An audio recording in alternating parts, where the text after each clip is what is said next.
Welcome back. In this video lesson, which is video lesson 50, we are going to look at the A flat major scale in both hands in one octave. It's going to have an A flat, a D flat, an E flat, and then also an A flat up here in the right hand. In the left hand, you'll have the A flat, the B flat, the D flat, the E flat. Let's start again. Okay, this is the real video 50. Here we go. Welcome back. In this video lesson, we are going to look at the A flat major scale, both hands, one octave, and the A flat major scale has a B flat, an E flat, an A flat, and a D flat in its key. So it's going to be like this. You'll have an A flat, a B flat, a D flat, an E flat, and then that A flat up there, also here in the left hand, A flat, B flat, D flat, E flat, and A flat. You're going to start in the right hand on your third finger, and you might start to prepare or anticipate the thumb going under on the C, like that. So you don't have to start with your thumb out here or even here. It can be slightly tucked under your index finger in the right hand, just in a relaxed fashion like that. So that just saves you a little time, and it also helps the hand and the mind to anticipate that thumb under.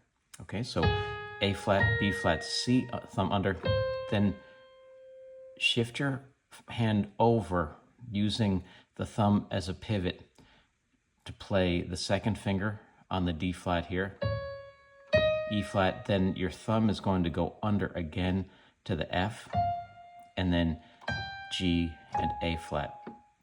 I'd like to play this slowly and have you look at my hand as best you can. Look at the thumb preparing to go under on the C and on the F. Did you see how it started to move as I was playing the keys? So it was already in position. See that? Already in position. And then the same thing with the third finger going over here. It's already in position when my thumb is playing. It's almost there, but it's moving pretty much there. Depending on the speed, it will be. And then same thing, preparing here for the C. And then you'll get your fourth finger here, preparing on the B flat. See how that works? The same principle holds true for the left hand. So we're going to start on our third finger here on the A flat, B flat, C, and then fourth finger over onto the D flat. And then prepare that A flat here as you're getting there. So be ready for it, rather than something like this. This is what you don't want to do, but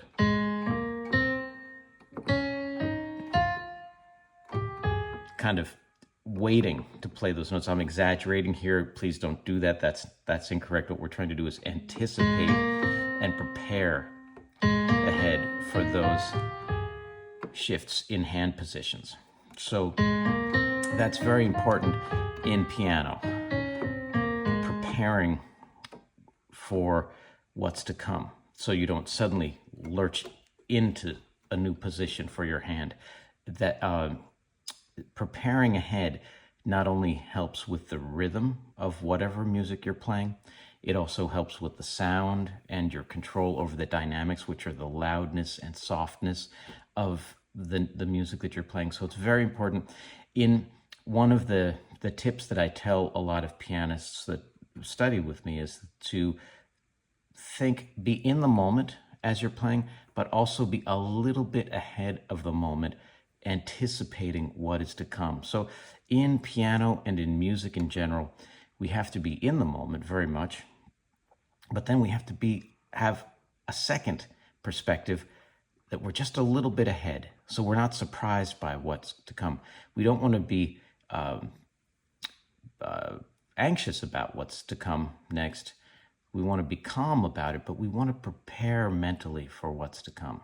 So, and anticipate that in your playing. And that relates also just to what we're talking about, shifting your hands on the keyboard when you have to change positions to put a thumb down or to move a finger over. So I hope you found that helpful. That's a general principle, and I will see you in the next video lesson.